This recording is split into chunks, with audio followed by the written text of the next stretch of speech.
Don't forget to like, follow, subscribe, and turn on notifications so that you will receive alerts when there are new episodes.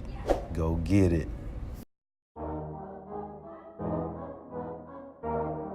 Yeah. Listen, success is whatever you make it. If you want to be happy, you want to provide for your family. Live. You gotta put that work in, man. You gotta go get Learn. it. See, listen, this is what I tell them. Serve. I've been grinding for so long, I wake up and chase my goals. Inspire. I go out and I go get it. How to go, You're in the that's right all I know. place. I don't You're succeed checking if I out don't breathe. Chip Success, Baker, what does it the mean? Success If I Chronicles. conquer all my goals, then I'm living out my dream. Dig deep, go out and get it. Success Chronicles. Compete until it's finished. Success Chronicles.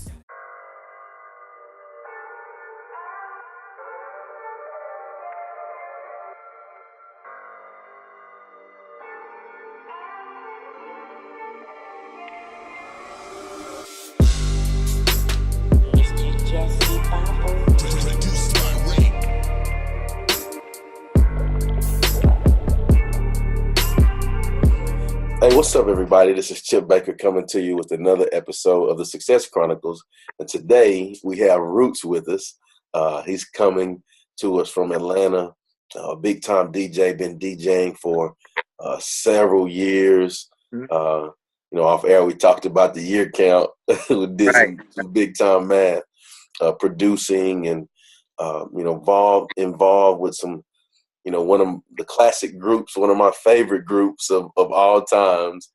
But super glad to have him on this Success Chronicle episode. And Absolutely. Forward to it. So first off, I just want to say thank you so much for taking the time to interview with the Chronicles. Oh, thank you for having me. I look forward to speaking to you, and I enjoy, doing interviews that are a little more in depth than the typical ones you see, or you also see interviews with the same people over and over. So I appreciate the opportunity to be on here. Well, good deal, man. Well, talk to us about your life. I know we talked off air, about your parents and where you're from. But if you don't mind sharing that with Sure. So my parents are originally from Trinidad. Shortly after I was conceived, my dad got transferred to work in the oil fields in Canada. So I'm actually born in Canada, Fort St. John, British Columbia, which is a small town on the Alaskan Highway, the highway that goes from Canada to Alaska. Okay. I was the first black born baby at the hospital. So when I was born, everybody came. The few people that were at the hospital came to see this black baby. That kind of crazy. So born there, and then my dad kept getting transferred every couple of years. So including my own travels, including Canada and the States, I've lived in a total of 9 different countries. Oh wow! So you've got some pretty cool experience and been blessed to be around all different types of people. Absolutely. Definitely more different types of people from race, color, creed, and culture, and just particularly in different countries. And, as a young sponge, as I like to call myself, going to different places and soaking up languages and soaking up culture and food and music. It's definitely a very unique way to grow up. Obviously has its good and its bad things, but overall it was a great experience. I think that's one cool thing that if you're open to learning, like you said, to be a sponge, you can learn so much. Sure. From like you said, different cultures and different people and of all walks of life. And I think that's, like we talked about off air, I think that's been one of the blessings with the Success Chronicles. Just talking to people from all different walks of life and absolutely hearing their stories and just learning from everybody. Absolutely. It's amazing. And honestly, like outlets like this they're important because when I was coming up, we didn't have a place to express ourselves or a place to look for mentorship or people that had been where I possibly was going. Kind of had to kind of feel your way through it. So I think platforms like this do give opportunity for those who are viewing it to learn from it and also help them carve out their path and the road that they're going to take to reach their success. No doubt about it. Well, talk to us about your career, if you don't mind, kind of tracking your career for us, kind of when you started. And Sure. So, I'm graduated from college in '93. I actually graduated with a double major in international business and Spanish and a minor in Portuguese. But my heart was always in music, from DJing in college. I got accepted to the JET program, which is the Japan Exchange Teaching Program. And so in '94, I left the States to go live in Japan for 3 years and teach English. Yeah, I taught English for 3 years in a high school there. But also on the weekends, I maintained, building my career as a club DJ. And I did that. In '97, I moved to Atlanta, Georgia. And about a year after I moved, I ended up meeting Fife from A Tribe Called Quest in a chance, session at a studio. And I knew all along he was from Trinidad. And I knew we had similarities in our background and our parentage. So, we kind of hit it off. And literally from that point of meeting him, 6 months later, he called me to do a show with him at University of Maryland, College Park. I did the show. And it was kind of history from then. We just became really good friends and then moved into a working relationship. And then later on, managing him, producing him, and also being a co-manager of his group. So it's been I call it like a hip hop fairy tale because I'm a huge Tribe fan. Huge Tribe fan. So to go from that to him being literally my best friend is like a fairy tale to me. Yeah, that's really cool. So literally, you've been on an award tour. Absolutely. Absolutely. That's exactly what it is. Sure. What you can definitely equate it to is that, you go through life, and I remember reading the Source magazines with them, and the videos and the Bugging Out video, that we got the jazz video, and you remember the times in your life when you see the videos and you read what they write about them, and that's all you know about them. You don't know anything, their workings, you don't know anything personal. So to actually meet him and then meet the group as a fan, it was very impactful because I'm like, these guys don't know the impact they had on people's lives and their music. I'll tell them. Fife was always like, "Oh, really? That's cool." Or people would tell me, like, "Us up." He was so humble. It was like it was nothing to him. But those are the special ones because you're not doing it on purpose to impact people. It's actually just being done out of the nature of your heart.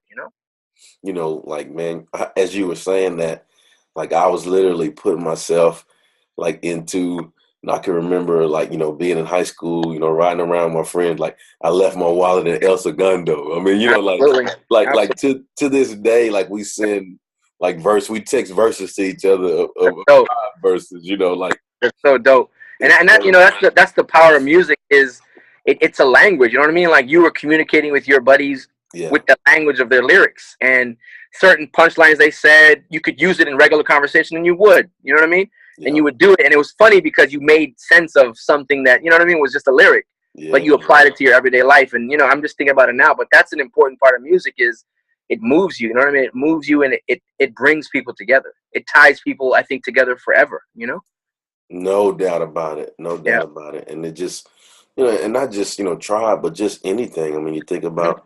We could drop anything you automatically remember, okay, where you were when you first heard that, or absolutely experiences, or some things that you went through, and maybe those songs help you get through that. Absolutely, and that's a great power that I think people have forgotten how powerful it is. They feel like it's just something for people to party to now, and dance and have fun and act crazy, but it's some powerful messaging in there, and it's a way to communicate. People ask, what's a way to change the future and help things get better? It's the power of music, and we don't use it. We don't use it. Like the We Are the World, when we were growing up, had a huge impact. Just even you singing the lyrics and going about your day, you might have changed the way you were that day because of the song. You know what I mean? And toned you down and maybe made you more even and more caring and compassionate and compassionate for people. And music now doesn't have that soul in it where the human element's taken out of it. You know what I mean? So that's my own little stand on my soapbox plea and plight. But, I thank God music is timeless. So a Tribe Called Quest can affect a 14-year-old today if their parent, puts them up on it. And I think that's the beautiful thing about it. It's timeless. Man, and we're gonna go on with the interview, but I just gotta keep it's so I'm such a music person. Sure. And the same thing again, just like you said, I just a month ago, just like you said, a person, a 14-year-old person can get educated on music. Like, my son is 11. And that we share the same passion as far as loving music. He probably got that from me, And right. I just a month ago shared the beat to Bugging Out. He heard that, that.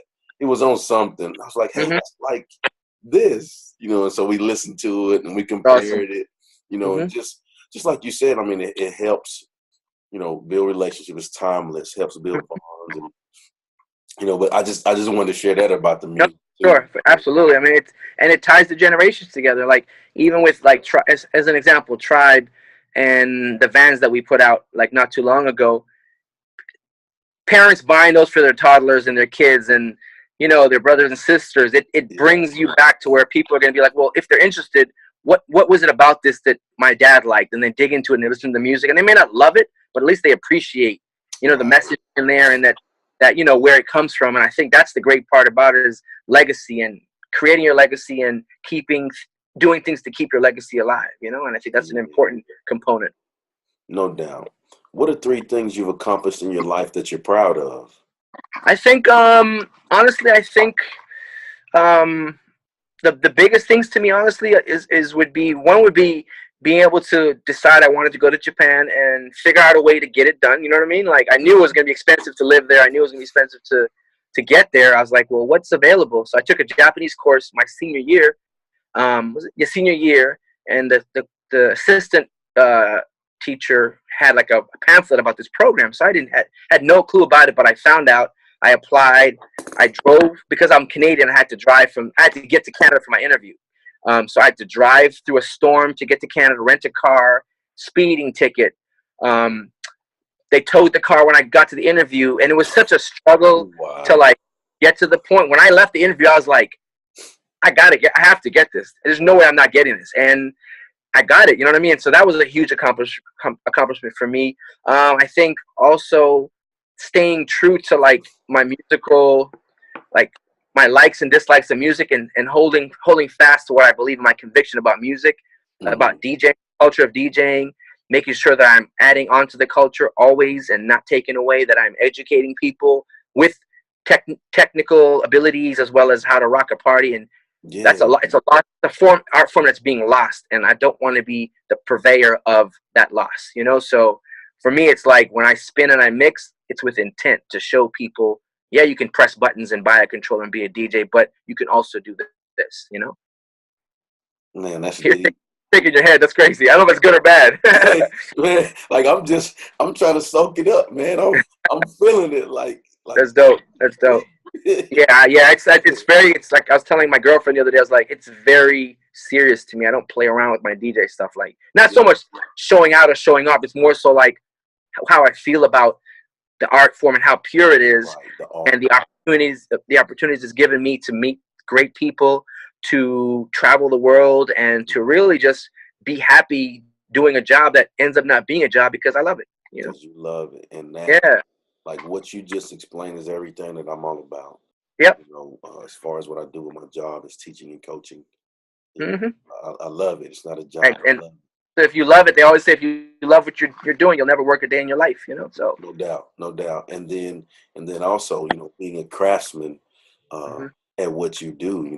When you take pride in what you do and how you do it, I think the people around you see that, and it makes a big impact on the people around you, because they know that, hey, like, it's no joke, like, like, it's for real. Yeah.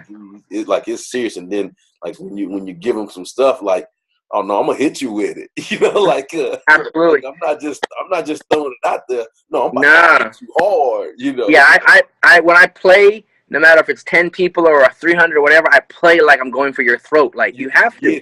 Yeah, exactly. I don't play around with that, and I think that's an important part, because I feel like whatever you do, just do it to your best ability all the time, because you never know who's looking, you never know who's out there criticizing or critiquing, and I always feel like the best DJ in the world is out there looking at me, and what am I going to do to show him how I've honed my craft? That's it. Yeah. That's it. I love it, man. Yeah. What's your definition of success? My definition of success would be, and is, coming up with a plan, seeing the plan through, but while you're seeing the plan through, you already have contingencies in place should things go a different direction, to be able to adjust quickly and adapt to whatever situation, continue your progressive path to your end goal and reaching that goal, whatever it is. Just keep pushing. Keep pushing it. Absolutely. There you go. What do you think it takes to achieve success? I think it takes hard work, diligence, a good support system, discipline, motivation, a lot of sleep. Because if you're not rested, you're not going to make good decisions. I notice the more I sleep, the better I work. Yeah. I'm not working aggravated. I think it's like keeping your eye on the prize, maybe lowering your expectation or not having any expectation. Whatever outcome happens is what it's going to be. But as long as you've tried your best and put your best foot forward, every day you wake up and you work towards that goal, I think that in itself is the success. You know, you can fail at your end goal, but the process of what you did to get there might be immaculate. And that in itself can be success and can be applied to other disciplines. Good stuff. Yeah. And that can be applied to anything in life. Absolutely. Absolutely. It could be relationships. It could be friendships. It can be, yes. Navigating your health. It could be anything. Be diligent with it, for sure. All right. So one last deal off the script here. Sure. If there is someone that is, young or anybody that's interested in taking the path, kind of and doing some of the things like you do, what's some things that you would suggest that they could do to be a producer or a DJ or involved in the culture, musical, Sure. culture like you are? I think the first thing is to kind of assess if you're in an environment, whether it's in a city or whatever, a venue or a school, assess who are the players, who are the key players in that environment, who are the people that can help you if you were to align with them, who are the people that are willing to help you to align with them, to teach you mentorship, guide you if you're about to buy gear, to tell you don't buy that gear, buy this one, or keep using the gear you have. It works fine. I always say a workman always blames his tools. So whatever you have, if I have a piece of wood in my knuckles, I'm going to make a beat. You know what I mean? And it's going to be the hardest beat because I'm using what I have. You don't need the flyest, latest, samplers and sequencers. You really don't. You can make do with what you have because, it's just sound and it's coming out of your mind. The machine is interpreting it, but it's coming out of your mind what you want to hear. So as long as you have, what you think is decent, don't chase the gear part of it because you'll blow all your money and you'll never be happy because you're still going to make the same beat you would make with the other gear. You know what I mean? I think that's an important part. Some people just chase gear. I got this new piece of equipment. 6 months later, somebody else drops. Oh, crap, I got to get that now. And then they keep going, and they're not spending their time learning that one machine, Most of the most successful producers for years have used the same piece of gear. Why? Because they know it inside and out, They may later on delve into other gear when it gets newer and sounds, but I guarantee you they're always going back to that old machine, or they're always going to utilize the workflow from the old machine and apply it to the new machine. You know what I mean? Yeah. So the techniques are there. It's just there. It's within you. It's not what you're using. It's how you use what you have. And that's just like production wise. I think it's everything. I think if you have your car, if you have a car and the car works fine, and you want the flyer car because you feel like you're moving up or whatever, but the car works fine. I say ride the car till the wheels fall off. You know what I mean? And no matter what you do, that doesn't define your wealth. You know what I mean? A car is a depreciating asset. As soon as you leave the lot, don't chase that. You know what I mean? Just be comfortable within yourself and know that stuff will come. Money comes and goes. But honing your craft and building your intellectual property is what's going to give you real wealth, because that's something that you can lease later, sell it, and that's the wealth. But if you don't have that to start with, or you don't have anything that people want, there's nothing to sell. Man, lots of deep stuff right here. Lots of deep stuff. Well, again, thank you so much for taking the time to interview with the Success Chronicles. Truly appreciate it. For sure. Absolutely. Thanks for having me. Oh, yeah. And thank you guys for watching this episode. We'll see you next time. God bless. God bless.